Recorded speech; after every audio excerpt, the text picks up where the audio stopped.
સુરતમાં શરદી ખાંસીના 19 વર્ષીય દર્દીનું મોત થતા ફફડાટ ફેલાઈ ગયો હતો. જ્યારે 19 વર્ષીય યુવકને શરદી ખાંસીથી મોત થતા પરિવાર શોકમાં ગરક થયો હતો.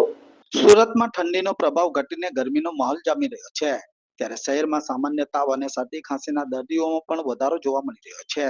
ત્યારે સુરતમાં આવા જ એક 19 વર્ષીય યુવકને શરદી ખાંસીના લીધે મોત થયાના સમાચાર જાણવા મળ્યા હતા. સુરત ઓલપાડ ખાતે રહેતા 19 વર્ષીય શ્રીપાલ નામના યુવકનું સિવિલ હોસ્પિટલમાં સારવાર દરમિયાન મોત થતા પરિવાર પર આપ ફાટી પડ્યું હતું. જ્યારે યુવકના મોતના મામલે અન્ય દર્દીઓમાં પણ ભય ફેલાયો હતો.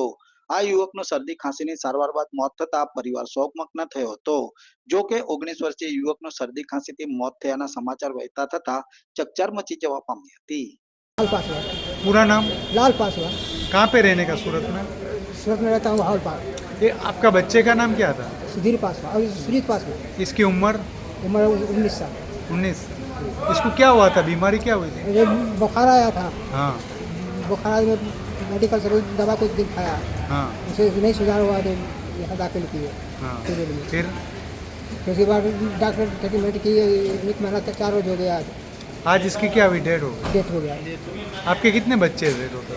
8 है, 5 लड़की है, 3 लड़का है। एक ही लड़का था? 3 लड़का है। 3। आप क्या काम करते हो? अब मजदूरी करते हैं।